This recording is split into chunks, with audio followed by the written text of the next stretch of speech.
gourmet mushrooms, like the most common one that everyone knows is button mushrooms. And so there's cremini, there's white button, there's portobello. And these are the ones that everyone typically eats, most restaurants, that they just spray it with fertilizer. And then it adds nutrients to the soil, but then the plants using synthetic nutrients have a very weakened immune system, and suddenly you have the best way. And I think the real use of psilocybin mushrooms is large doses. We're talking like 7 to 14 grams. Heroic dose. Hello, you beautiful people.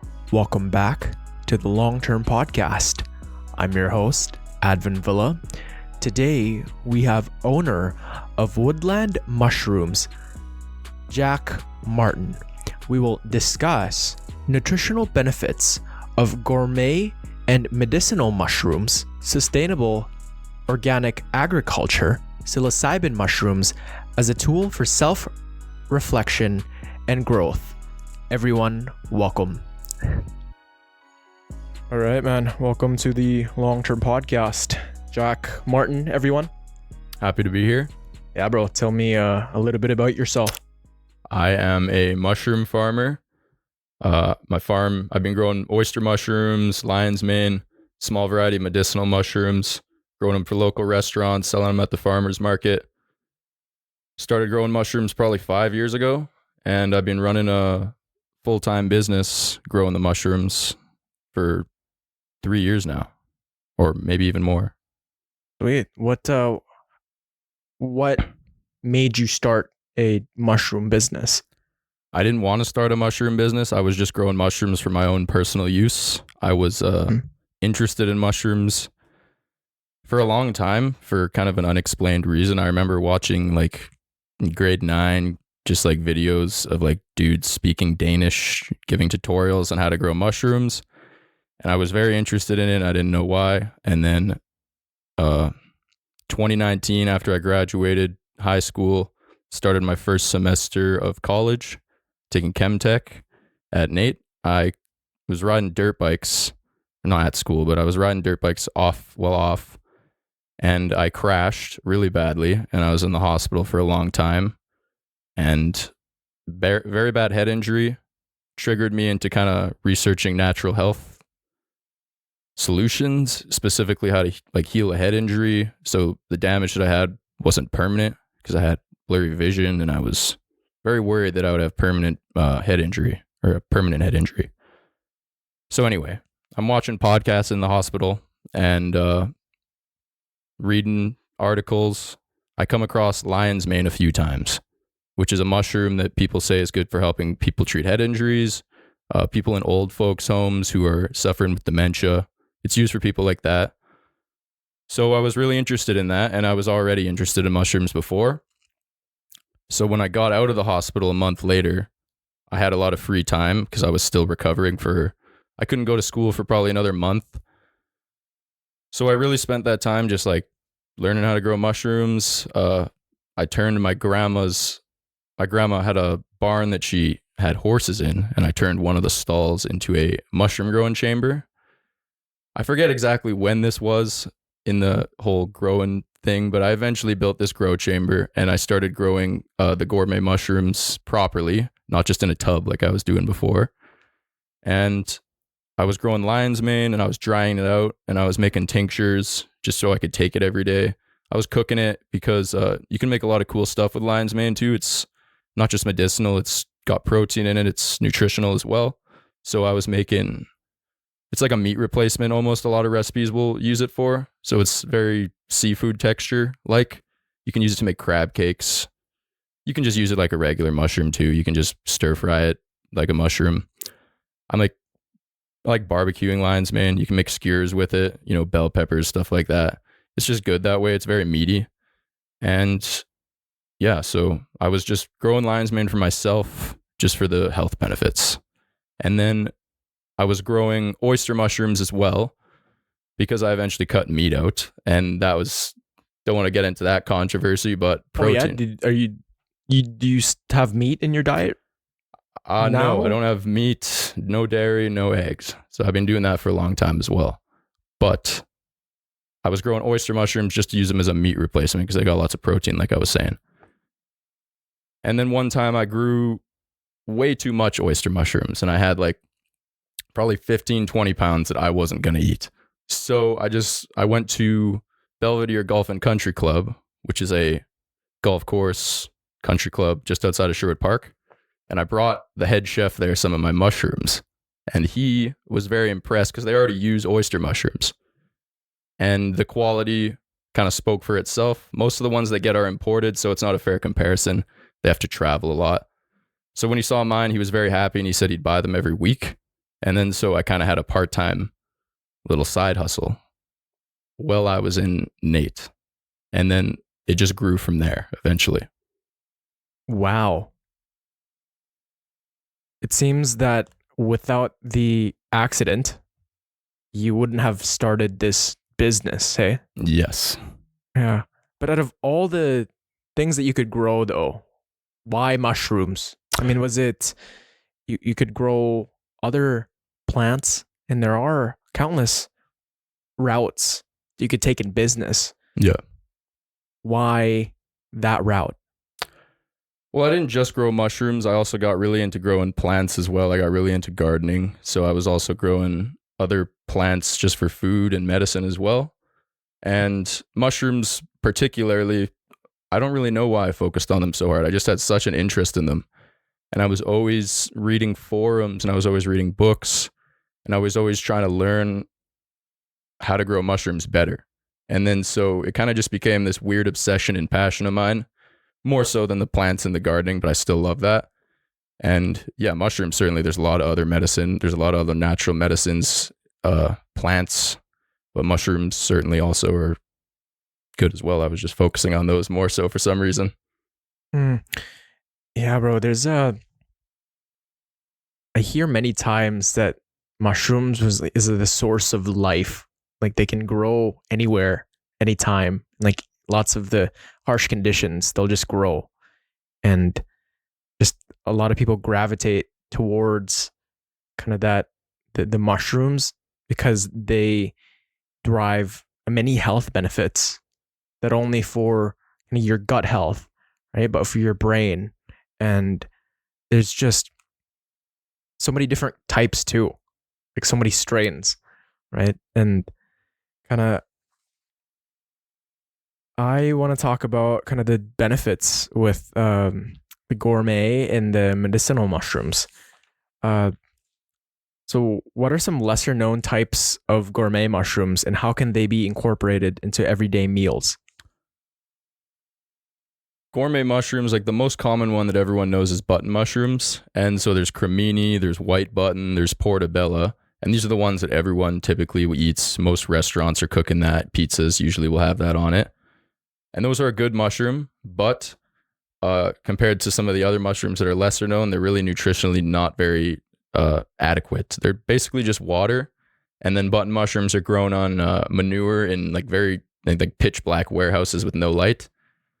So they're easy to mass produce, except they're just kind of very low in the nutrition scale for mushrooms. So other mushrooms will have a lot more protein in them. And like oyster mushrooms, like I grow, that one has a ton of protein. Lion's mane, I believe, has the most out of all the varieties that I grow. And there's other like varieties, piapini, which is really popular in Italy. I grow that sometimes. There's chestnut mushrooms. There's a whole host of wild mushrooms that grow in Canada, like Saskatchewan. We harvest lots of chanterelles there. BC, we get a ton of mushrooms in the wild as well. And yeah, there's lobster mushrooms, chanterelles, morels. Everyone knows those. And so they all got their own unique flavor. And yeah, there's a lot of different mushrooms that can be used for a lot of different things. And which one's your favorite? I'd have to say bias the oyster mushrooms just because I grow them the most and I eat them the most. And yeah, they're just kind of a versatile mushroom that you can use in any mushroom recipe. You don't need to be too creative with them. How is it for the gut health? Because I know I struggle a lot with introducing new food to my diet. Do people normally absorb this type of mushroom well? Yes. So it's super good for your gut health. That's the thing that also it's important to touch on with mushrooms is that everyone's starting to understand these days about how important gut health is, how it like helps, or it literally is produces lots of your chemicals used in your brain. It affects your mood. Your overall immune system is very dependent on your gut health. And it's what, like 90% of serotonin is Yes. produced in the gut, which is like, oh, that just, if you have a bad gut, then your mental health isn't to its optimal state. Yes, I think they're directly connected, and I think that your gut controls your brain more than people realize, and it's starting to come out now with science, thank God. But mushrooms have polysaccharides and beta-glucans in them, so they're technically like considered a fiber. They're water soluble, but they're very potent in the sense that they're like lighter fluid for your good gut bacteria. They love it as a food source, so your body doesn't digest it necessarily, but the gut bacteria that you want to have, it loves mushrooms. It loves the beta-glucans and the polysaccharides in them. So that's why mushrooms are actually super good for your gut health. And there's lots of studies about eating like a couple cups of diced mushrooms a few times a week, which isn't very hard. And then it reduces your risk of colon cancer over 70%. And so there's lots of benefits to having a healthy gut. This is different from probiotics, though. Like mushrooms don't have bacteria on them. No, these are what I would consider prebiotics, or they are considered prebiotics, but they're particular prebiotics that are particularly effective at treating or helping your good gut bacteria. And for the people that don't know what prebiotics are, what are they? It's like fibers. Fiber is a prebiotic, and fiber comes in a whole bunch of forms. You can get it from cabbage, you can get it from a lot of stuff, but polysaccharides and beta-glucans are a specific type of fiber. They're like long chain sugars that can't be broken down by us, but other organisms can break them down and like survive on them. Wow. So there's two types of fibers? There's many types of fiber. Like fiber is just an all-encompassing term for basically just long chain sugars, cellulose that can't be digested by us. So the bacteria in our gut, that's what dissolves the fiber. Yeah, essentially. So when you eat foods that are high in fiber, it supports a healthy gut microbiome. And there's the thing about mushrooms is, like I said, they're just it's a type of fiber that is extra good for those microbes, and it works quicker and is better, essentially. I don't know that. Good to know. Yeah, I definitely need to implement more mushrooms in my diet, man. Yeah, it's pretty easy. If you're a guy that cooks a lot, if you make vegetable stir fries, it's super easy to just throw in some mushrooms. Yeah. Then you encompass the health benefits, right, without having to taste it, because I know some people are hesitant with adding a certain vegetable to increase the quality of their life through their diet because they don't like the taste. You don't have to taste it for it to give you the benefits, right? You could just add it into the stir fry. Some people have a problem with the texture of mushrooms for sure, and it's like rubbery, hey. Yeah. Well, I find it's like more so with undercooking them. So you can cook mushrooms in a lot of different ways. If you kind of just throw them in with all your other vegetables, they're bound to be rubbery. If you cook them first, you cook some of the water out and you get them a little more meaty. I find that a lot more people warm up to mushrooms if they're cooked that way. But a lot of people have a problem with the texture. They don't put the time. They just say they don't like mushrooms. And a lot of people actually don't like mushrooms, so I'm not knocking on those people. But there's a lot of benefits to them, and you can certainly get those benefits from other places, I'm sure, but they're a bit of a shortcut in my opinion. Where are you based out on? Just outside of Sherwood Park. So it's like if you're on Y Road and you leave, you're heading east. You're on that road for a minute. You take a left off Y Road. That's me. Sweet. Yeah. All right. Yeah. For those of you that want mushrooms, go to this guy. He knows what he's talking about. Yeah. Follow me on Instagram and reach out to me and come by the farm, and I'll be able to hook you up with something if I got it. Yeah. What inspired the name? It was with my parents. I think I was growing the mushrooms for a while. I was coming up with the company name, and I think they helped me come up with the name, to be honest, because it's not something I remember particularly like It's going off dope. in my mind. It's natural. Woodland mushrooms. Yeah, all the mushrooms I grow on wood. They grow on birch sawdust hardwood. So Yeah? yeah, like the mushrooms I grow are the ones that you'd see in the wild on a dead log in the forest. So that's why I kind of also thought that was a good name when they suggested it.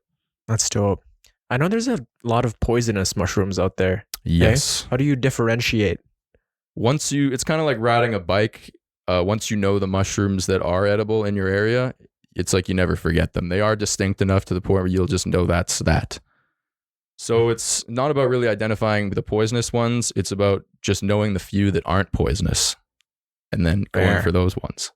Yeah. For wherever stuck in survival mode, man, definitely that insight will be helpful.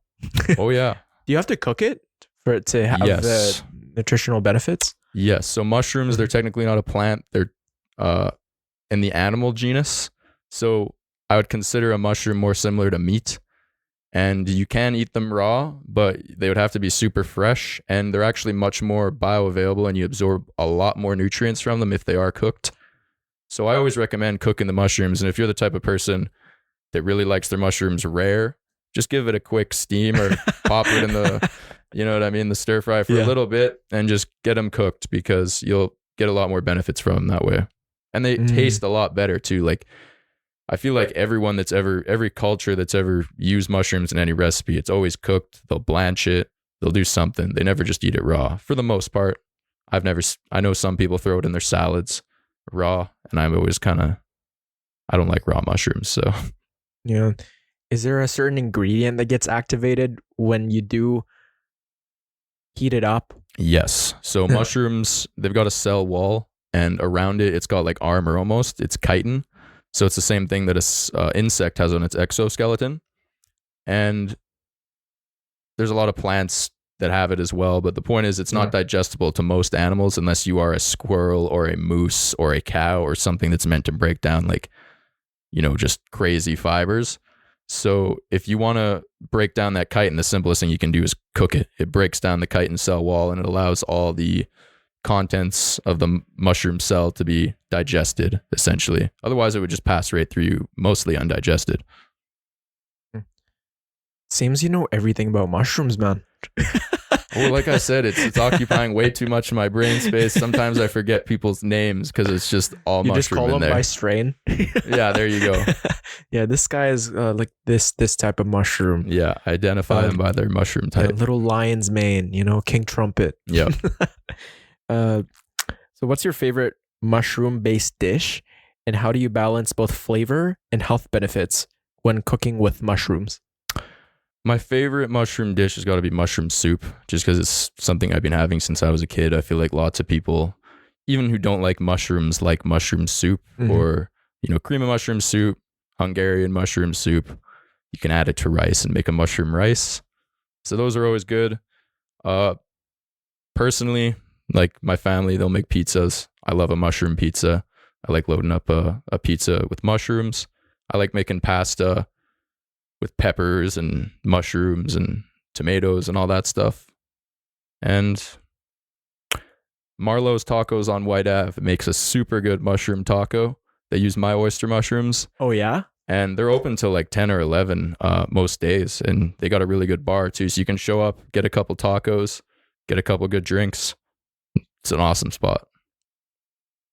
How does that work for the shipments and the demand? So do you show up on a weekly basis? Yeah, that's how it is. They order every week. I deliver every week. I work with a distributor as well. He helps out getting to some of the restaurants because he's been in the Edmonton mushroom game for decades. So he brings in, wild mushrooms. He brings in mushrooms from different farms across Canada, and he'll just kind of, have the restaurants order from him. So it's a one-stop shop for mushrooms. He's got mine on his order sheet, so they can order the local oyster, and just giving samples to restaurants is mostly how I get new clients. If a restaurant opens up, I'll show up with some free mushrooms for him, give it to the chef. And like I said, most of the time they're typically already using some type of mushroom. if they're using button mushrooms, they're not going to be as receptive. But if they're already using oysters and other specialty mushrooms, they're usually very interested in my mushrooms. How do you know when a chef is interested in a particular mushroom type? Because there's all sorts of strains. Yes. Do you research them the day before, or like search their look at their menu, maybe order something from the restaurant? And is it just restaurants? Well, yeah, no, restaurants are a good hunk of my sales for sure. But I also am at the farmer's market. So at the Old Strathcona Market on White Ave, if you go to the Mona Mushrooms booth, you'll see tons of mushrooms, including mine. And sometimes I'll be working it as well. And then you can go to the Bountiful Market too. That's open Friday, Saturday, Sunday. It's south of that, you know what I mean? South side Edmonton a bit.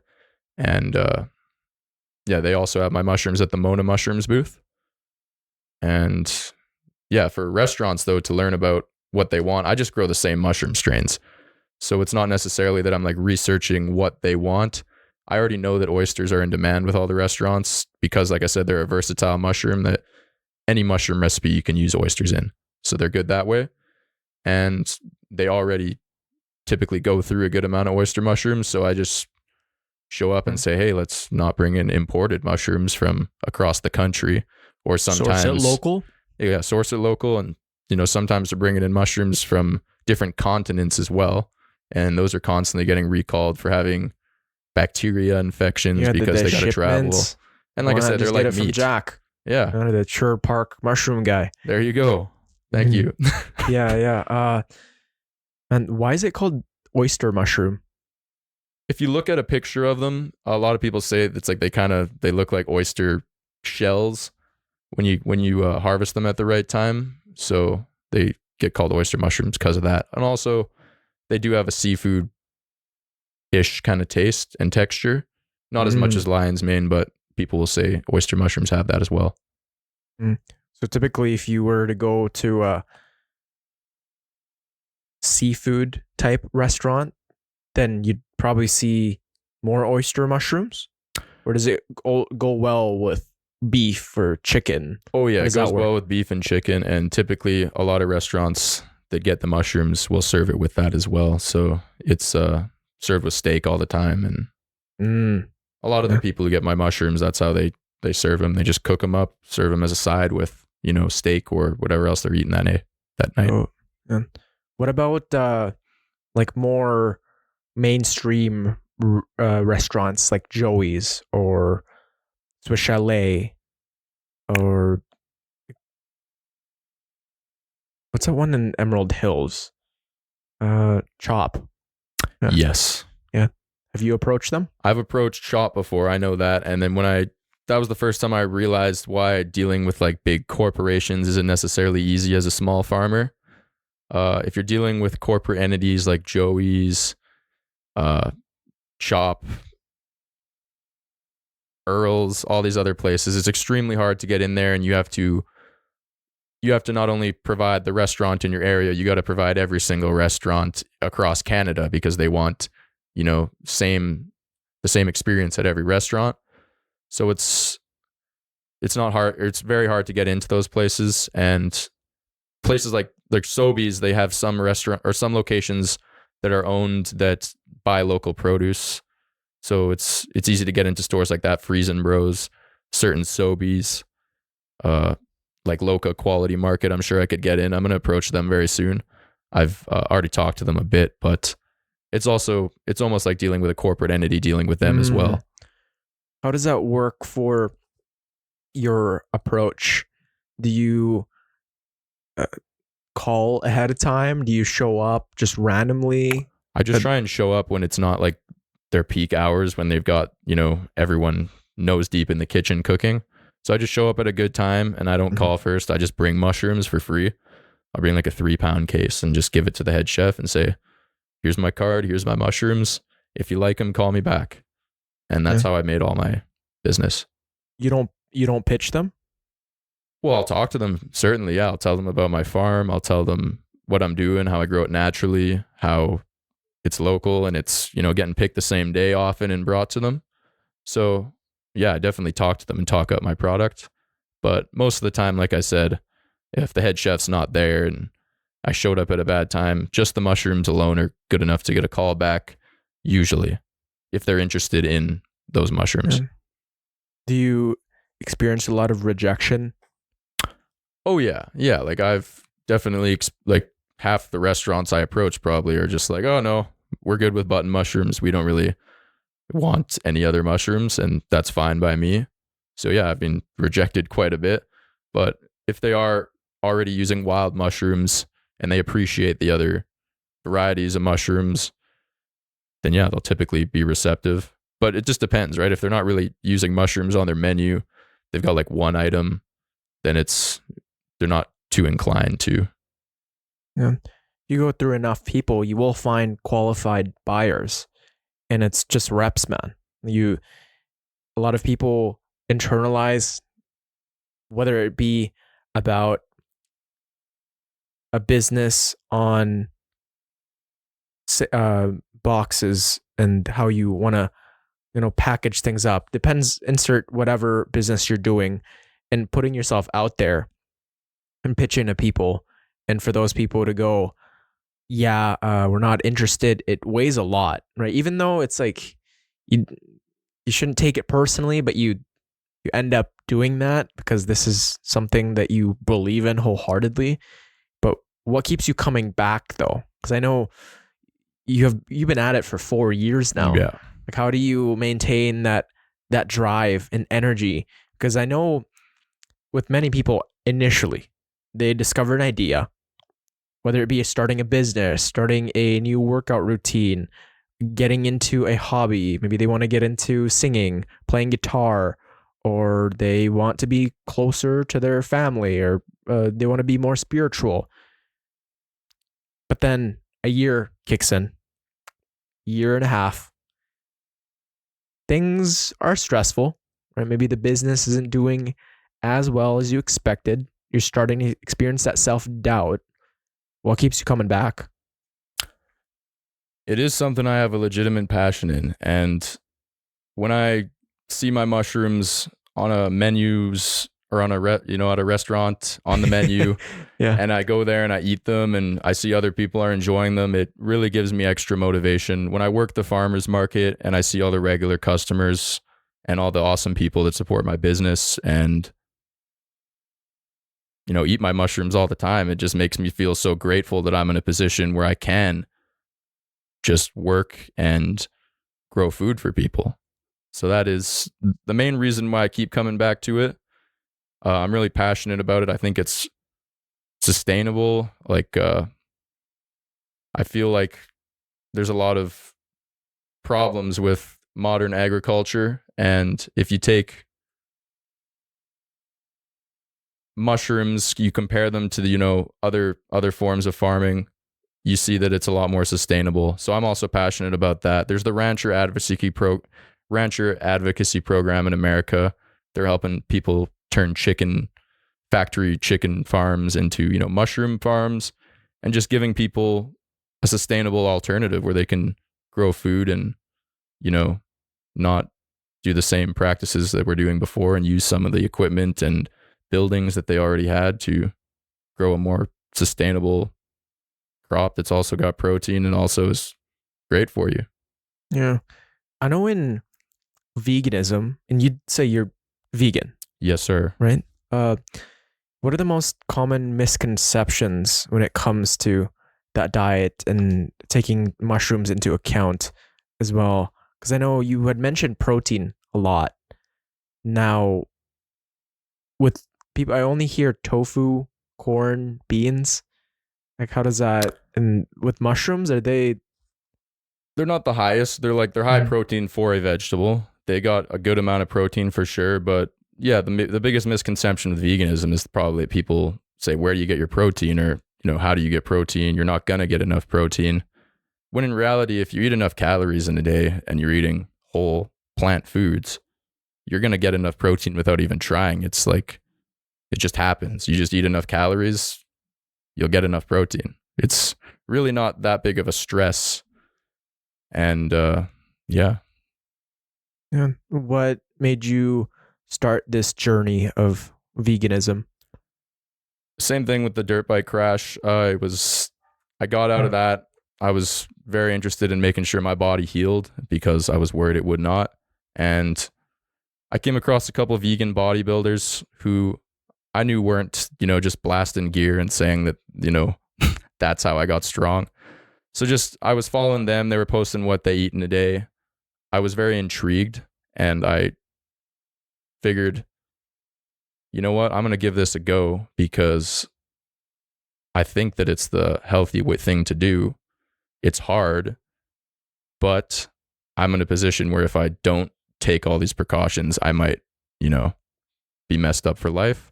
So it was more so out of desperation, just same thing with the mushrooms, trying to heal myself. And I stuck to it because I just felt great and I never became deficient in anything. I never, became protein deficient and withered away. And I got your blood work done amidst this diet as well? Yes. And I wasn't deficient in anything. Really? I want to get it done soon, like in the next year or so, because it's been a while. But yeah. I think with diet, for me, it's different for everyone, right? While veganism may work for this one person, the other person would not benefit from it at all. I agree. And a lot of people are fanatical about certain diets, and it's one of those things online where it's like discussing politics, man. Like I know. If you read the comments of a diet video, like you got carnivores in there, veganism, and just they're throwing up an uproar. And I think I want to try veganism one of these days to see how my body feels. And if it works, it works. And if it doesn't, then I'll go follow a different route. But for now, I'm an omnivore. And there's no problem with that. Like the way I look at it is there's a lot bigger issues in the world right now. And there's such a huff and puff about it online. It's just stupid. Just do what works best for you. I have lots of friends that aren't vegan. I always get ripped on for being vegan. It's nothing that's, it's nothing that I'm sensitive about, and I don't really care. I do think the carnivore diet is stupid. I will say that. But if you're an omnivore, go right ahead, and everyone's on their own path. Yeah, I think that a lot of people who press on their diet and think it's the right or the only right way, like, I don't know, it's coming from educated people too, which really perplexes me. I'm like, you've got it, bro, you got a PhD. How do you think carnivore diet's the only way? It's crazy. And I see a lot of misinformation online from vegans, from carnivores, people telling you to eat nothing but raw fruits and vegetables. Oh, dude. Those are also nut jobs in my opinion. So you just got to look out, and like a lot of the online people giving nutrition advice online are probably just bogus. So just take it with all the grain of salt. And how do you know which person to trust? I trust my own body, and I trust what I consider like trustworthy sources. How do I determine those? It's kind of hard to say. I get a vibe. I don't know. If people have a lot of, like if somebody, for example, just is a vegan lifter, I might look, how long have they been lifting? If they've been lifting for 10 years. Okay, those results are attainable. If, some guys get into it 2 years, they're just crazy. You're like, there's a couple guys, on the carnivore diet taking steroids. There's a couple guys in the vegan community doing it as well. So you just got to look out for that. But yeah, as long as anyone isn't telling you to do anything radical with your diet, typically they're fine. Yeah. And it's that evidence. Yeah. Right? If you got a guy that's got no credentials and maybe they've been working out for a year and they're suddenly huge, it's like, maybe it's as a red flag. And then it's needs to be rooted in reality. He can't be spouting some crazy anecdotal evidence takes over in that talking space a lot. So it's just like, if a dude's jacked, he thinks he's right or whatever, right? So people say, oh, I know a guy. What does the science say? I think it says that eating a vegan diet is totally healthy at all stages of life, as long as you plan it out. It's just like any other diet, you got to plan it out. People say like, oh, a vegan diet's bad because you got to plan it out. Well, you should plan out every diet, even if it's not vegan. Otherwise, you end up with deficiencies like we see in the general population who aren't vegan but are still deficient in a ton of stuff. And I'd say too, a lot of people really focus on the different diets and the extremes. It's like, oh, only meat, and then for the carnivores, and then the vegans go only fruits and vegetables. But then there are also some of these people also eat a McDonald's twice a week and then just chug chocolate milk. It's like, okay, sure, you're going through all that, but you're having Lay's chips, and these are, and you can't even argue that that's good for you. Like lots of the foods that are, you can't argue that they're horrible for you. Like KFC, there's no, sure, you could say, yeah, it provides you energy, there's calories, but better calories alternatives. Is about it when you're going to KFC. Yeah. You can't argue that. But why are these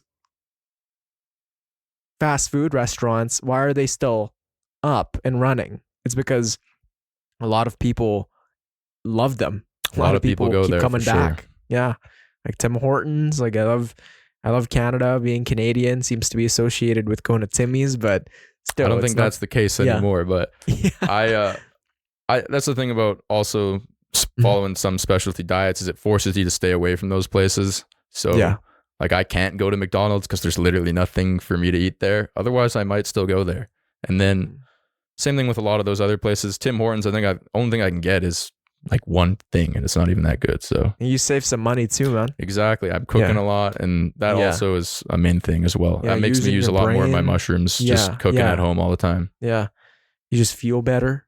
Yes. Now, do you remember the feeling before the diet? It's kind of an unfair comparison because it was around the same time I had the crash. So it's like before that, I felt fine. I was so young that it's not like any of the effects of eating meat had caught up to me, right? So I went vegan when I was 19 or 20. Most people wouldn't even experience any, like heart disease doesn't show up till you're later. All these problems that people say come from that stuff doesn't show up till later. So yeah, I felt fine before then. I noticed I had gut health problems. Like every few months I would really just kind of have a lot of gut pain, and it was very consistent. And I don't know when it started, but it definitely started. And I didn't eat the healthiest back then either.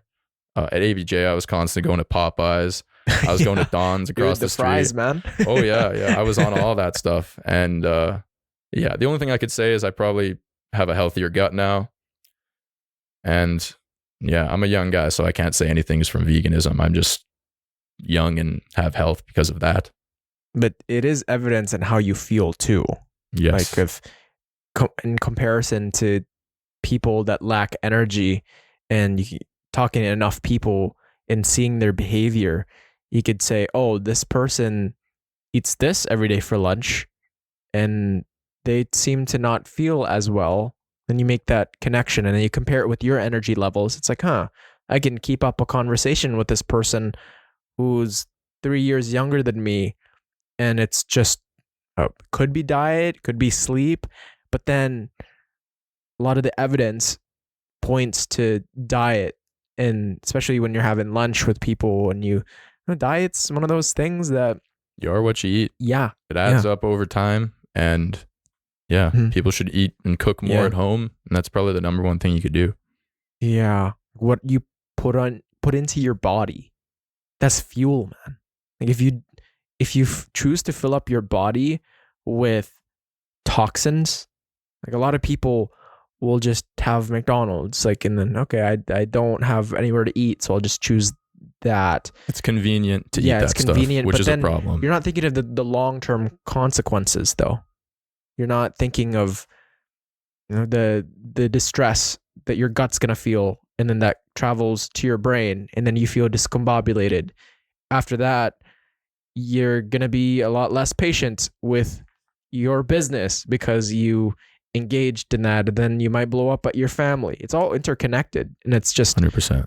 Yeah, I take diet super seriously too. So And Glad like, to hear. I think a lot of people are starting to take their diet more seriously. And I think even the carnivore vegan argument is just evidence of that. People are starting to just look into diet and change what they eat, which is good. Yeah.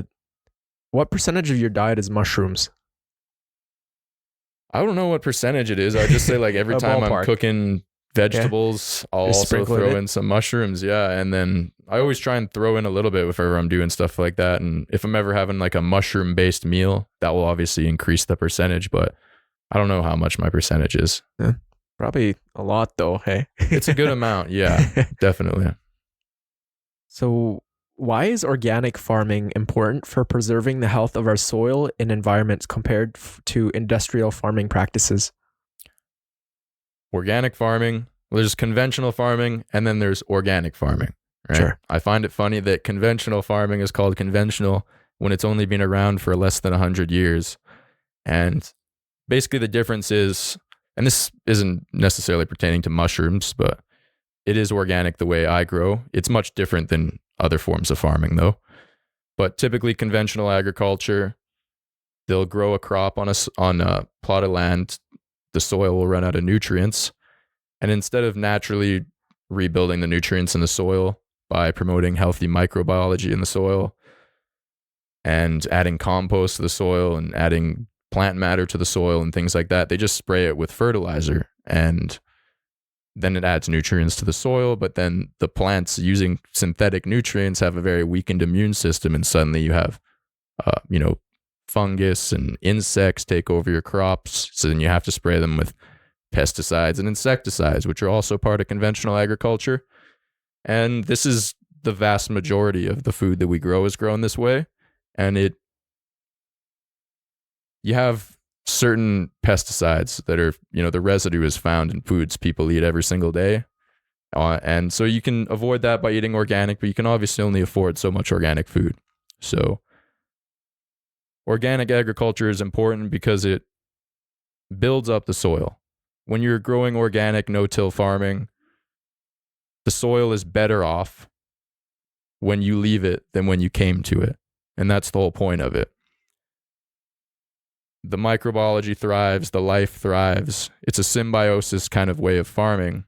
It is, people say it's not practical at a large scale, but like I said, conventional agriculture has only been around for less than 100 years. So we got around just fine without it. And yeah, I feel like I'm passionate about that because I feel like a lot of health problems come from contamination in our ecosystem, in our water supplies, leaching fertilizers, which caused algae blooms, pesticides in all your food and stuff like that. So I don't want to get too off topic, but it's important to me. And I think mushroom farming helps with that in the sense that I only grow all the stuff that I grow on is essentially agricultural waste product. So I take things that are normally waste, through a lot of labor and effort, turn it into mushrooms. And so with that, I get rid of a waste product. Once I harvest the mushrooms, I compost the substrate. And every single year I give that away for free, essentially, to people in Sherwood Park who have home gardens. And even farmers will come and get like a whole dump trailer full of the compost. It's really nice compost. After it sits for a while, it just turns black. When you dig into the pile, it's just steaming hot from all the life inside it. When you say compost, that's just soil, right? The soil that you grew your crops in? Yes. So I grow my mushrooms on a hardwood substrate, and I inoculate it with mushroom mycelium, essentially. So if you take hardwood, you add water to it, and you leave it there, it's obviously going to get moldy and it's going to be gross. So I pasteurize it to get rid of all the bad bacteria, inoculate it with mushroom mycelium, which is essentially just like the fungus that mushrooms are, right? The mushrooms are just the reproductive organ of the fungus. So they will grow on wood, and then when they want to release their spores and spread around, once they finished eating the food that they've been eating, they'll just grow a mushroom to spread their spores and find another dead log or another thing to decay. But so I'll take the hardwood, inoculate it. Sorry if I'm ranting, but Oh, dude, you're very educated on the topic. Keep going. for sure. I don't know if sometimes I feel like you ask a question and I'm like going into things you didn't ask about, but I take the hardwood. This is part of it. There you go. I take the hardwood, inoculate it with mushroom mycelium. I incubate it, so the mushroom mycelium will just turn the hardwood white as it grows on it and eats it. And then I load that into my grow chamber where it's got a humidifier that I built. It's got lights. It's got lots of fresh air because they breathe oxygen just like us because they're an animal. And the mushrooms will grow out of the cut that I make after it's fully eaten it. I harvest those. I harvest 2 times from the substrate. And then once I've harvested twice, there's not much more that's going to grow from it. It's kind of used all the water and a lot of the nutrition inside it. So then I compost it. And so the point is like sustainable agriculture. You're not using synthetic nutrients. You're using compost. You're using worm castings. And you're using things that are natural, which is just as good. And it's free and it's cheaper. A little bit more effort to use it, but that's just give and take. Well, to provide for all the stores like Superstore, Walmart, and you don't have time to get to the nitty gritty, right? And focus on it being organic. It's these massive fields, and they just apply fertilizer, and that's unnatural. Not all fertilizer. I'm not trying to hate on any farmers at all. Mm-hmm. I'm just saying right now it's just kind of normalized to use synthetic fertilizer. Sure. So it's like chemicals made in the lab sprayed on the plants. Okay. Yeah. So with the fertilizer that they use, it's most of it is unnatural, and so that like fertilizer could be, like I said, worm castings. It could be compost. Those all have nutrients in them. Sure. But a lot of the times we're using just salt, chemical, synthetic fertilizers, which are made with petroleum and stuff like that. So it's not natural. And it's like essentially taking an IV with all the nutrients you need instead of eating the food, right? It technically would give you what you need, but it isn't natural, and I'm sure there would eventually be a side effect to that. Sure, but big companies also want the cheapest route. Yes. Right? Because when you're dealing with millions, as long as you ensure that there is a lot of crops, it doesn't matter the quality. It just needs to reach a certain point where it is consumable. Yes. But by sacrificing the quality, you up the profit. And by focusing on organic, you up the quality, but that doesn't necessarily mean people will buy. Now, I was even talking to my friend, and he had to do a project on focusing on organic meats and produce. And he's found just all these links with better mental health, just better bodily functions and recovery, and overall just for the ecosystem too, for the environment, that holistic approach.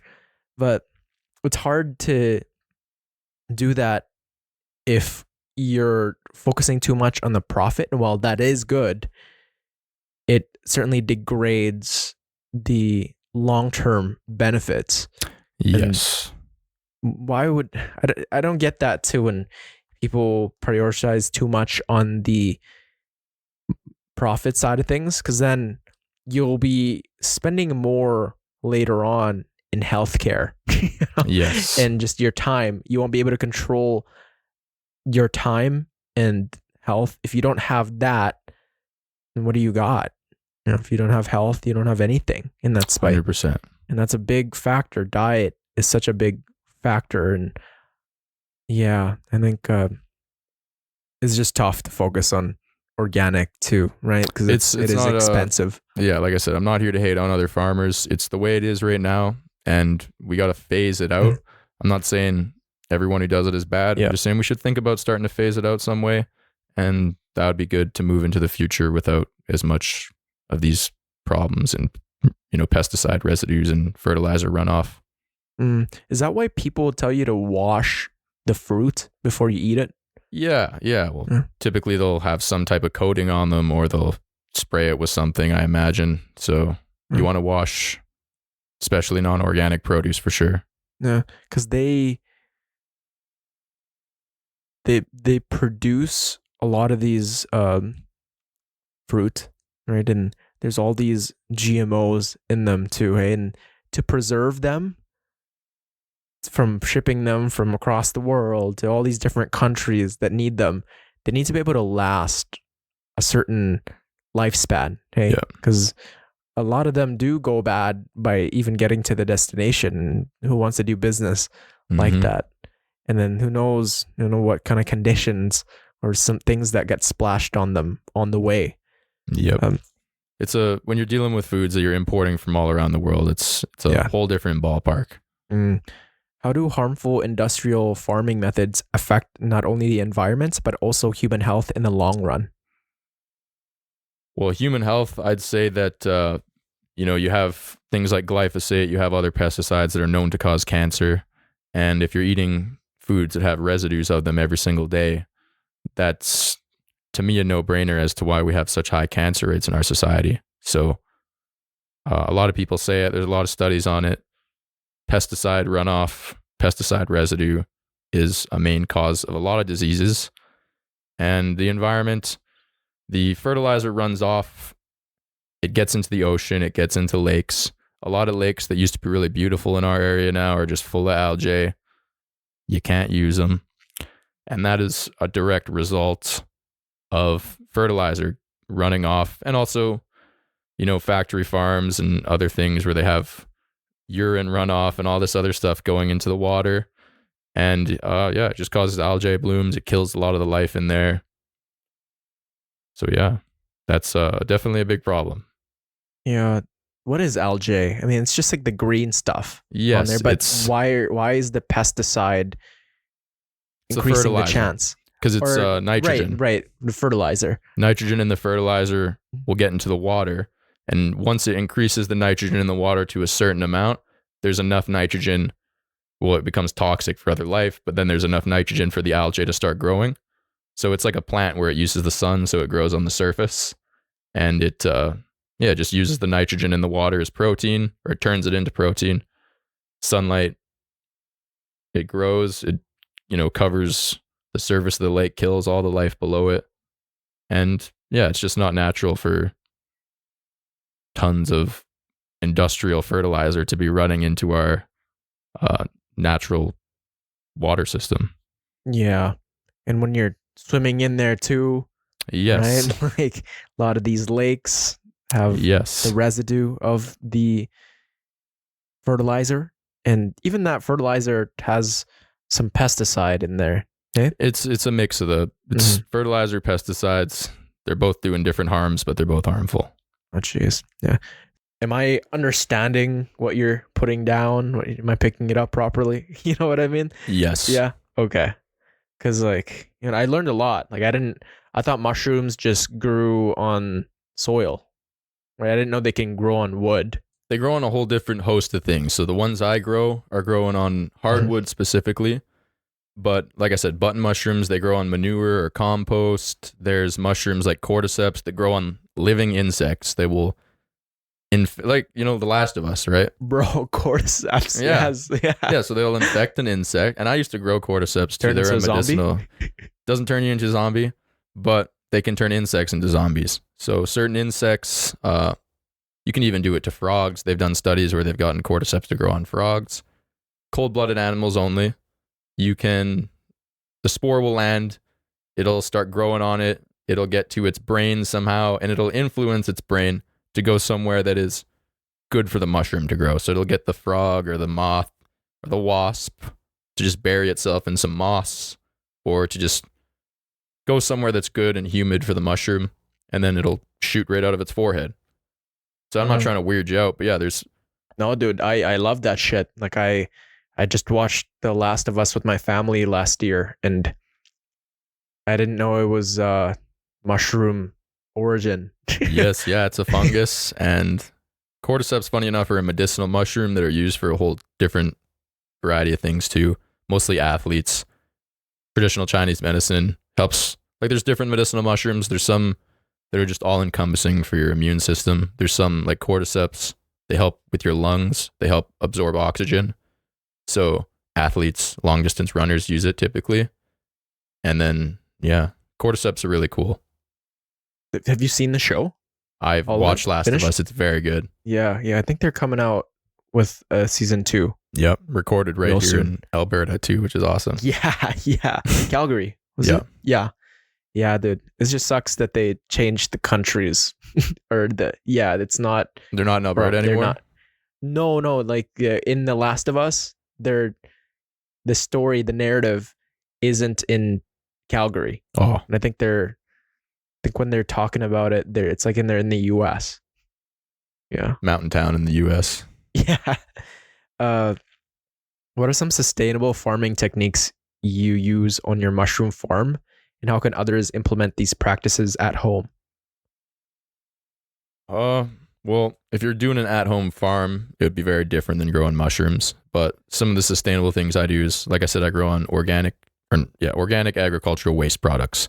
So things that are a waste product from other farms, like other farms will grow mushrooms. They'll use soybean hulls, for example, which is the hull of a soybean, total waste product. You can use that to grow mushrooms. The main base of all, oyster mushroom lion's mane substrate, hardwood, sawdust, just, from manufacturing, furniture and stuff like that. They'll have this sawdust waste product. We could use that to grow mushrooms. A lot of guys will use spent brewery grains. So like when a brewery makes beer or something like that, they'll have all these spent grains after. You can use those to grow mushrooms as well. So mushroom farming in general is sustainable just because you're using up these waste products. It's very low water and very low space too. Yeah. But at home, the best way to implement organic agriculture is probably make your own compost, maybe have a worm bin, and yeah, just learn how to garden, learn how to make your own soil, learn how to amend the soil and keep it happy and healthy. How do you make your own soil? If you're making soil for a garden bed, you'd want to start off with a base like peat moss or coconut coir, and then you'd add like 20-30% compost. You'd add some like perlite or pumice to like aerate the soil. Then you mix it all up. You can also add like rock dust, glacial rock dust, gypsum to add calcium and all that stuff. But that's just for an at-home farmer who's making some potting soil. It's always best to make your own soil, and then you can like just make a super soil that is awesome. Bro, that's awesome. Yeah. How do you know when the soil is healthy and good enough for you to plant whatever you're wanting to? You just kind of got to put some thought into it when you're making it. So if you're using a good compost, that'll typically give all the nutrition a plant needs. But if you want to do extra, you can get all types of cheap organic amendments. Like I said, there's just rock dust that add minerals, like specific minerals to your soil. You can add, manure and other stuff like that to add nitrogen. So you just want to use safe, cheap, essentially free stuff and make your own good soil. Yeah, what do you even start with this? Because you're very knowledgeable when it comes to growing and with the soil and the different types of mushrooms and going about probably the different seasons and ensuring that it's getting enough sunlight and water. Where do you start? You gotta want to read books and trial and error. The only way to really learn lots of this stuff is to just do it and to mess up and to learn from your mistakes. Everything that I know for the most part, I also read a lot and learned from a lot of experts, but it's a lot of trial and error. I lost a lot, failed crops. A lot of mistakes. And if you want to avoid those mistakes, just read more books, and that's the best way to get the knowledge. Just there's a lot of people out there who have been doing it for a long time, and there's a lot of ancient knowledge too, and you can just tap into it. Yeah, there's so much knowledge out there from many individuals who have gone through the mistakes that if you don't read the book, you will make, and to be able to reduce the chances of failure, read the book. Because Mark Manson has this quote of, to truly understand the texture of a person's imagination and their knowledge, you read their book. Because this is something that they've thought about over and over. Like if you were to write a book about mushrooms and how to grow them, like, and all the things that you've learned. Yeah, like if I, errors, 5 years from now, another 5 years of knowledge, write a book with everything that I know. Boom, boom, boom. Such a worthwhile investment. And there's so many books out there like that. And people just need to, take some advice from people that have come before you and have been doing it for a long time. Yeah. Do you still read a bunch? Oh, yeah. Yeah, I still read a bunch. Not necessarily about mushrooms these days, because I feel like you've already consumed it. Consumed a lot of mushroom info. Your daily activity is just immersed in mushroom, that if you were to read more about it, you just go crazy, hey? Yes, I still am learning about mushrooms all the time, though. Like I still do discover something or, read something in a book that changes how I do things. So I definitely still learn, but yeah, my regular life is enough mushrooms as it is. So that's fair. Top 3 books. I'd say The Fungal Pharmacy. I forget who it's written by, but it's got such a good collection of studies for all different types of medicinal mushrooms, and it just talks about every single mushroom you'd want to learn about.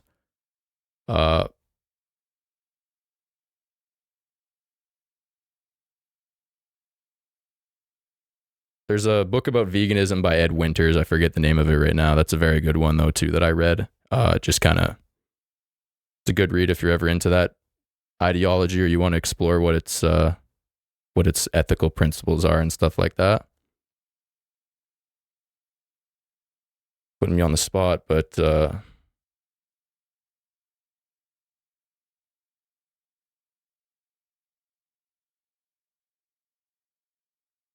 I'm forgetting the name of this book, so yeah, I can't give you a third one right now, but I have it. You should look into Running Ultra. It's this guy by Rich Roll, and he is a vegan, I think, maybe a vegetarian, pretty sure vegan, but he's this guy who's an alcoholic, and throughout his entire life, he just suffered from a lot of ailments of not feeling enough, and just finding that his beliefs on certain things have been,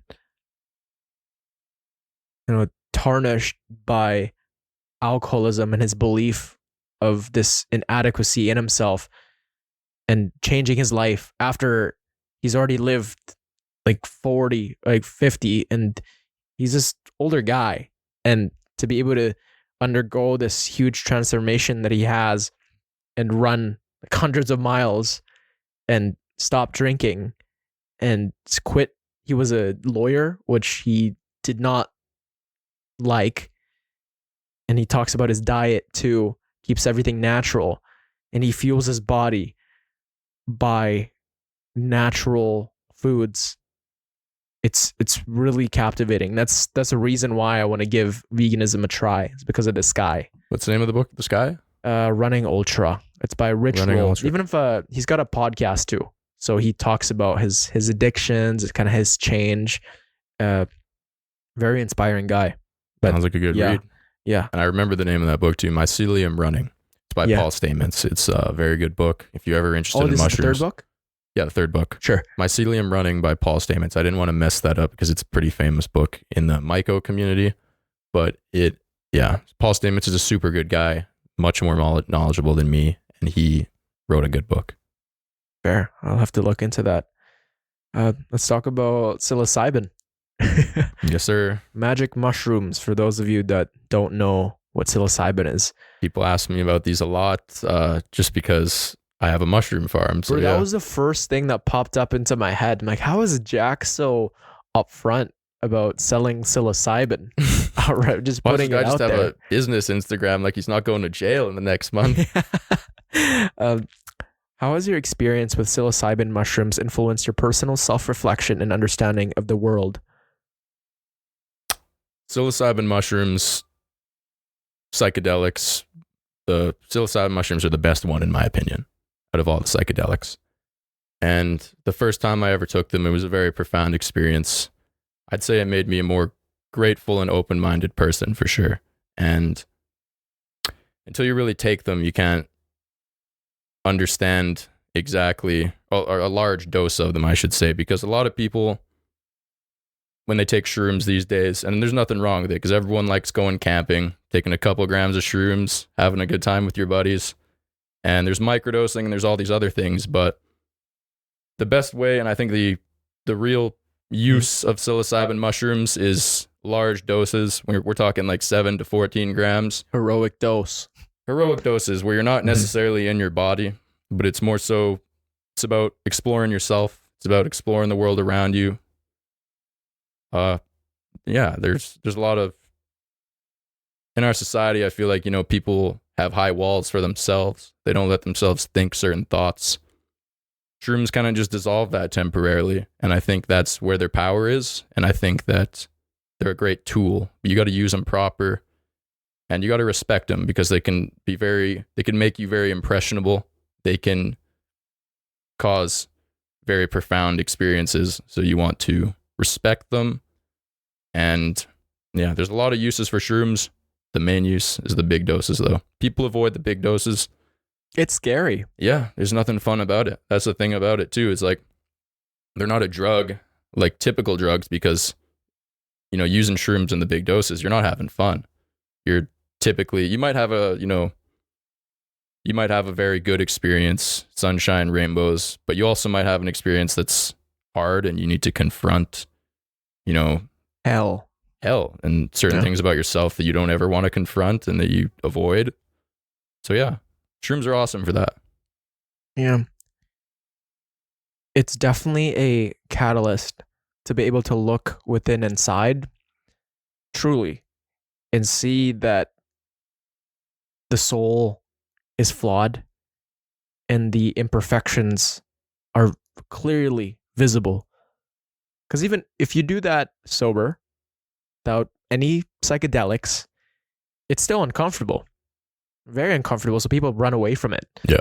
But when you dose yourself up heroically, some people think they're in for a good time and it forces them to confront that stuff. You come out of it with a new perspective, with just how every single interaction that you have with the texture of your imagination,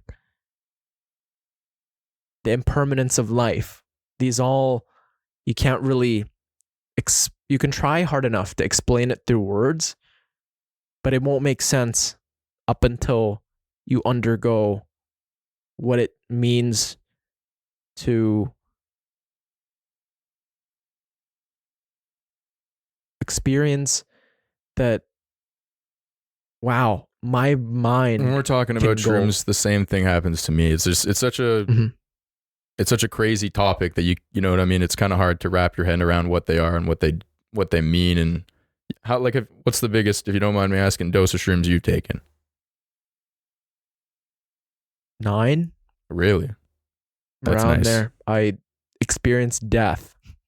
That's what'll happen, yeah. Death, and I experienced the feeling of the world wanting me to die. And I can empathize with people that have suicidal thoughts and that have schizophrenia and that have deep, deep depression. I was always very compassionate to those people. I was always my heart felt for them. I really admired vulnerability and I really wanted to connect with people. But this one gave me a new lens. I truly felt the horrors, the extent to which the mind can really eat us and make it hell on earth. But what about you? Yeah, well, like I'd say that I had a part of my trip that was like that. It just kind of showed me hell on earth, and it showed me that it's all about your outlook, and that can change so quickly. Just a little chemical touches your brain and suddenly your whole outlook changes. And it just, yeah, it made me realize how fragile our brains are, how when you like talking about the gut health and all this stuff, slight changes in the chemistry can totally change your mood.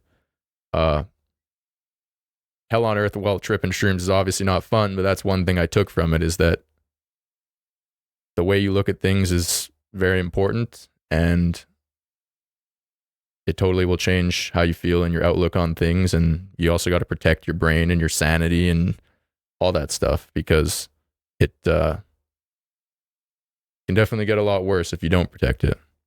Yeah. What was the highest you've taken, if you don't mind me asking? It's 8 grams. Eight. So I didn't even do as much as you, but It depends on the potency too. yeah, Like some of them you could take 2, but it feels like 5. Yes, I think these were I like to think that these were the very potent ones. Yeah. Because it was a very intense trip, and I wouldn't necessarily want to do more, but maybe in the future that'll change. But yeah, no, it was very profound. I realized a lot of things that I was, a lot of departments I was slacking in. I wasn't grateful enough. And yeah, it was a very crazy experience just to like talk about it. I was seeing memories from when I was like 1-2 years old, just like things that you think are not even, you don't remember it, right? Oh, it's there. It's Everything there. is there. It's all there. It just needs to be unlocked. That was another thing that I realized too. And yeah, just crazy, obviously visuals and hallucinations that you'd think that are only in the movies, but that happens in real life. And yeah, just really looking at yourself and figuring out what you need to do to be a better person, better man. I think that's what the intention too. You need to go into with that intention, which I didn't do. I was just that cocky kid that's like, when I first took them, I should say, let's take these shrooms and have a good time. Yeah. It's not like that always. And you need to, go into it with the intention of you got good people around you, someone you trust that isn't going to influence you in a bad way. Silent darkness is the best way to take them. But obviously, being out in the woods, camping at a fire. Silent darkness? Oh, yeah. In the daylight or nighttime? Nighttime. Not just like gonna incite a lot of. It just depends on what you're trying to go for. If you're trying to go for the actual, like, out of body, crazy, explore the universe experience, silent darkness is the best. But yeah, for me, when I took that dose, it's an out of body experience, right? So it doesn't matter where I am. I could be at a fire. I wouldn't actually be at the fire. So that's why I say silent darkness, just so you're in a safe spot and you got someone that knows that you're on it. That way it's, you know what I mean? You're not running through the streets on a spirit quest. That's the last thing you need.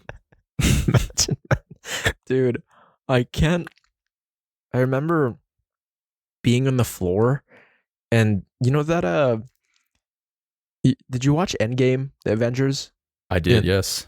Okay, the part where Thanos finally accomplished what he sought out to do, and he snapped his gauntlet, and all the half the universe just disappeared into dust, literally. Yeah. I experienced that, man. Like I felt like my arms, they were slowly disappearing, and every single fiber of me, I was like fading into oblivion, being nothing. And after, like, I was so terrified, but then I just accepted it. And then it was still scary. I was so terrified, but it gave me the thought of impermanence, that, like my own body, my mind, these are things that we take for granted. These are things that are given to us by God that I should be very thankful for. And I need to do more because life here is finite. Yes. Yeah. That's one thing that I walked away from it for sure too. Yeah. How do you incorporate the lessons learned from psilocybin experiences into your life as a Christian, and why is intention so important? Yeah, so when you sent me that question, I liked it. And I've had people approach me before, at some of the more underground farmers markets that I've been to, where it's like more so like holistic medicine kind of things. And people approach me and they'll say, I'm super interested in shrooms. You seem like a normal guy, but everyone else that is into mushrooms is like a hippie and they're atheist and they're just, I don't agree with it. I'm not trying to talk crap to those people, but I always say to those people, when you take shrooms, it's not going to, change you from a good moral Christian to a bad person.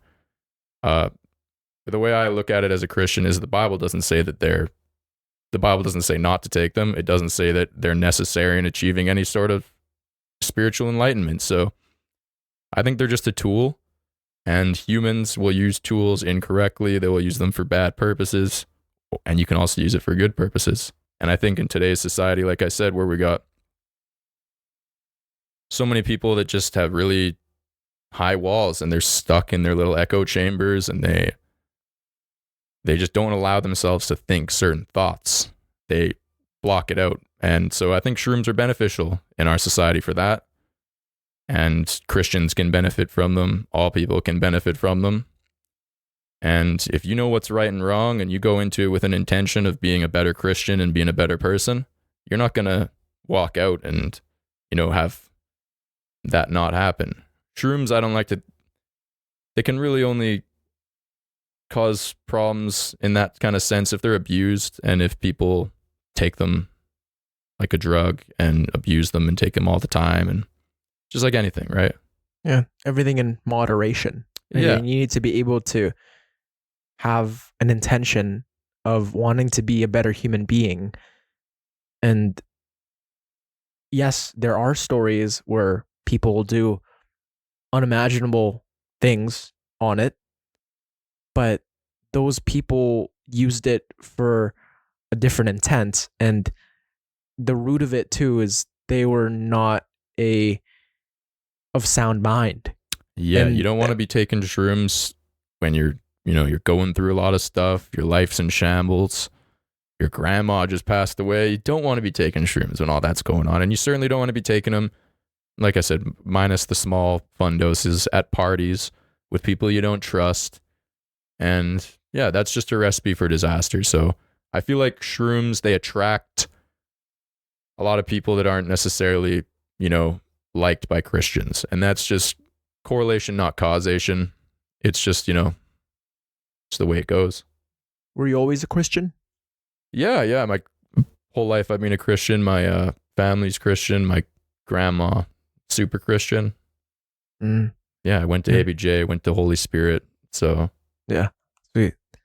Yeah, no, I was always a Christian, but then I started questioning why this was happening around the world, like murder, and rape and drug cartels. Like, why are they of part of the world? Why are they a reality? But then I also was going through a lot of resentments and a lot of kind of just being skeptical of everything. And I thought I knew everything. But then looking inside, I didn't see what, the wrongs that I have been doing. And I didn't see that, I wasn't being a good Christian even. But so then undergoing kind of the experiences of hitting that rock bottom, of experiencing a lot of these uncomfortable feelings, I needed to turn inwards. And that's where I found God. And I surrendered myself because I didn't really have much control of my life. But then it's having that faith and knowing that whatever plan you've got or that God has for you is something that is meaningful and purposeful. Yeah, and that's a good story because it's much more powerful when you click into it on your own. And it's like, if you're raised Christian, it only means so much. But when you have that kind of, I don't know if you'd say spiritual awakening where you realize that, I am a Christian and, the faith is important and all this other stuff. And yeah, it's important to come to it on your own terms and to have your own relationship with God. Yeah. What does God mean to you? God to me is just goodness. It's just where all good comes from. So God is obviously real. He's the creator, and yeah, I feel like, yeah, I'm a Christian in the sense that that's how I view God. I think he's the creator, and I think that all goodness comes from him. And I think that if you have faith and you submit to his will, then that's all you can really do, and that's what you should do. Yeah. Yeah. Uh, what advice would you give to someone interested in using psilocybin for personal growth while maintaining a spiritual or religious practice? Yeah, if you're trying to maintain your spiritual practices, I would just say, like I said before, make sure you go into it as the intention of becoming a better Christian or a better whatever, and be in a good place. Just, like I said, they're not necessary to achieve any type of enlightenment. They're great for people with trauma and people who need to overcome stuff. But yeah, all you really need is a relationship with God, and you are good. And hopefully, they can help you have a better relationship with God. Yeah. It's certainly when people use it for parties and just having a good time and not asking the right questions, it can lead to this discombobulation, and then you're forced to look within, and when you're confronted with the truth, and then you resist it, it is a catastrophe. Yeah. A lot of people take those small doses and it just ends up reinforcing what they already think and strengthening their ego even more, Yeah. which isn't what shrooms are all about. So I'm a guy that loves taking a small amount and having some fun, but be reasonable with it. Don't do it all the time, and yeah, be with good people, and don't think that shrooms or any psychedelic is going to make you it's a one-stop shop for fixing your mental problems or anything like that. It's just a tool, and yeah. It's not going to solve all your problems and provide a solution for the very tough life decisions. It's not going to make decisions for you. Exactly. It's just a way of looking at life from a different angle, maybe one that you haven't thought about. And yeah, a lot of people get the misconception too of, oh, this is druggy and this is just a person that doesn't have anything going for them. It's like, no, there's actually a lot of research now that has come out where it does cure PTSD and deep depression.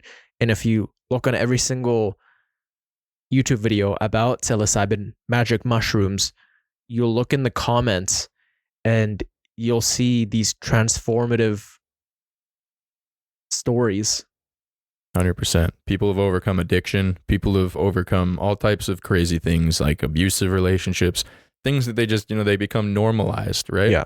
Yeah. And the shrooms just kind of help, look at it from almost like you're looking at your own situation without your own, presumptions of it. You're just looking at it from a non-biased point of view, where you're at. That's, why I think they're good for overcoming addiction and all that stuff. Going back to your accident where you did break all these bones and you were in the hospital for a month. Yes. Now, have you done it since then? Motocross? Yes. Or mushrooms? Both. Okay. I do motocross still, and yeah, I've done mushrooms since then. And yeah, it's... How has that changed your viewpoint on what has happened to you? Have you undergone any transformative experience? I haven't had one as powerful as the one that I had before the crash. And one thing that I know that I want to do is delve into that again. I'm feeling them calling me for another big trip. I'm just a little nervous right now, so I've been putting it off. But yeah, I feel like the motocross crash itself was as transformative as any mushroom trip would ever be. Just yeah, going through 3 surgeries, being in the hospital, not even being able to do anything. it is, yeah, it was probably better than any mushroom trip for Yeah. for just Yeah. accepting reality. What's the biggest lesson you've learned from that accident? I learned to be grateful. When I was in the hospital, I'm feeling sorry for myself. I'm pretending like woe is me. I'm in the emergency room. There's a guy that rolls by me. I talk to him after. He's paralyzed from the neck down. He got ran over by a tractor. There's other guys in there just totally disfigured, life ruined.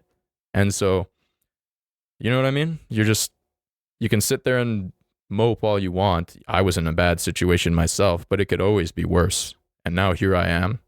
I'm not paralyzed. I don't have any lasting injuries. I got a business because of it.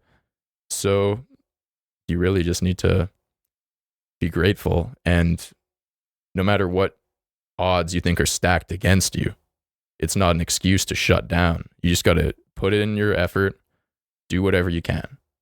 And like, yeah, for the mushroom farming, I was working as hard as I can while I was crippled. I couldn't even walk to the barn. I had to like hop on a lawnmower and drive up to the barn because my legs were so wrecked. But that's what it's all about. And then that was part of my rehab too. Like I wasn't doing much because I was crippled, but just moving, bags of substrate and picking up a bucket of water, it helped rehab me. So just do what you can do and don't worry about whatever else is facing you and all the odds stacked against you. Just do what you can do. Sam Harris has this quote of, if you think that's the worst thing that could happen to you, that's a flaw of your imagination, because that's not the worst thing that could happen to you. Yep. There's worse. Trust me. Yep. There's this idea too of where comparison is the thief of joy, because usually people compare themselves to like Leonardo DiCaprio or Brad Pitt or Elon Musk. But there's also the flip side where if you compare your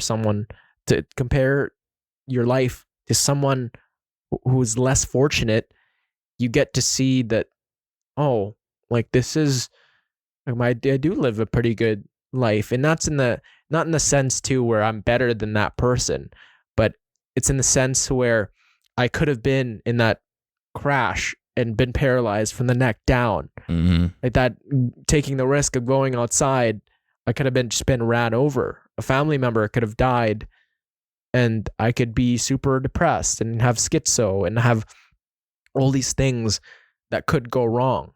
And will they go wrong? Maybe, but the chances are slim. But that is the reality for people out there. Like, think of the worst thing that you think that could happen to you. That's happened to someone, and they've lived through it. And it's happened to multiple people. And some people, they let it crush them. Some people, they let it build them to a better human being, a person that we can all revere. And there's this guy who, I forget why he had lost all motor control. Same thing, full paralysis. And he's written like 10 books, and his lungs is powered by a machine. He actually just recently died, but he's become this very inspirational human being that has provided so much inspiration for people out there, that there is hope. No matter, just having your brain and your ability to speak and visualize, or even people that are blind, people that got throat cancer and still, managed to recover, that we have survived unimaginable things. There's this girl named Michaela Noble on YouTube, and she really inspires me, man. She was this very extroverted cheerleader, and there was a freak accident that happened in her backyard. They just didn't catch her right, or maybe the people that were gonna catch her, because those cheerleaders, shoot them up. Yeah, she landed wrong, full paralysis again, and it's like this is a 17-year-old girl.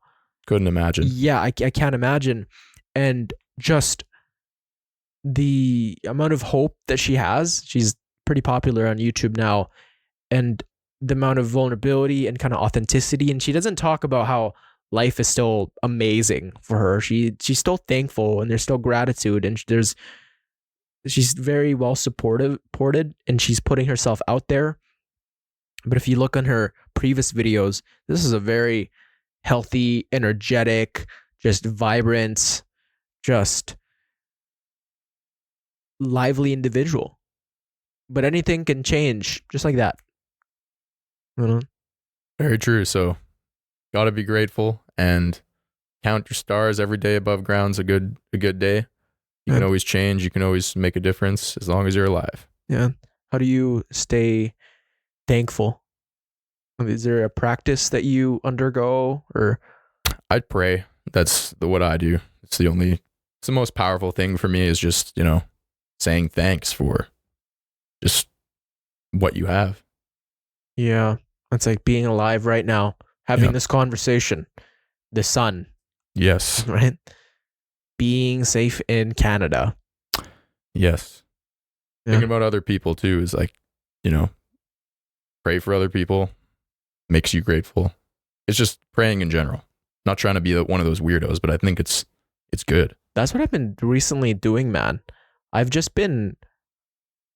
felt there's a lot of things that I can't control because of finance and time and just my physical capabilities. Because there's all these people that we care and want to do well, but we can't all be there for them at the same time. Right? There's only so much we can do. But I find praying about those people and just giving that burden to God and just hoping the best for someone. And happiness is not merely treating other people better, but it's having positive thoughts about them as well. 100%. Yeah. But yeah, man. I think the mushroom business is going to go a long way. I think you've definitely very passionate about it. Thank you very much. I think your podcast is going to go a long way. I think you're a very positive guy. I think you ask good questions. And I think that, it's awesome. Like, I throw it on when I'm working and it's a good show. So, dude, I appreciate it, man. You're very knowledgeable with all this stuff. Do you just consume books on the daily? How does that? Not just books. Like, like I said, it's a lot of trial and error. Like, I spend 12 hours a day just doing mushroom stuff and in the lab doing microbiology. Like, people don't like mushroom farming. Half of it's just physical labor, like regular farm work. The other half, I'm in the lab doing lab work, like microbiology, petri dishes, sterile procedure. So I just know a lot just because I do it a lot. And then also I read forums a lot. I talk to people in the myco community a lot. Myco fam, we call it. Just like an interconnected mob of mushroom growers across the nation. Yeah. And so that's why I know all this stuff. And books, talking to people that are experts, trial and error. You can always be learning every day, man. Exactly. I always am learning things, and every time I think I know it all, I get slapped in the face with something new that I realize that I could have improved my efficiency or whatever with, right? Yeah, there's so much information out there, right? But it's just choosing which one do you need to focus on. And for you, it's mushrooms. It's about self-growth and kind of the business aspect. Do you see yourself like branching out to different regions and like maybe I see myself right now, I'm just slowly expanding. So I've been slowly just increasing the production over the past 3-4 years steadily, and I want to keep on doing that.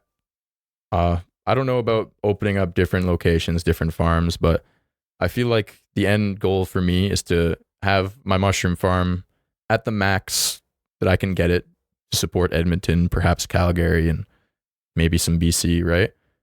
And I want to get into farming other stuff too, like mushrooms full time, but maybe I have some land and I can grow tomatoes or potatoes. Yeah, like that's something I'm very interested in, is making almost like a symbiotic relationship between my mushrooms and another crop, like using all the compost for my own farm and stuff like that. Dude, that's awesome, man. Truly passionate. And I think are there any last words for the listeners and viewers? No, thank you for listening, and Yeah. hopefully I didn't Yeah. bore you with my mushroom talk. No, dude, this is all super interesting. And for those people that want to learn, hit this guy up, Jack Martin. Yes, woodlandmushrooms.com, and it's got all my social media and my address and my phone number to call me up. Yeah, sweet. And yeah, I told you this quote before, but I didn't know when to interject it, but I've said it so many times in the podcast, but it's there's a saying that when you find something you're passionate about, then you'll never work a day in your life. But at Apple, we believe that it's total crock. When you find something you're passionate about, you'll work harder than you ever thought was possible, but the tools will feel lighter in your hands. That's 100% true. If you're passionate about something, a 12-hour day feels like nothing. You're good to go. Yeah, I can tell you put those in a lot, hey? Yeah, it's the way she goes when you're farming. Well, that's your baby, man. That's your business. That's your creation. That's your craft. When I go to bed, I still thinking about those mushrooms, even when I'm clocked out, right? But as always, to listen, everyone listening and watching, there is a place for you in this chaotic world. Never lose hope, strengthen your faith, and keep it long term. Jack Martin, everyone. Pleasure to be here. That was awesome, man.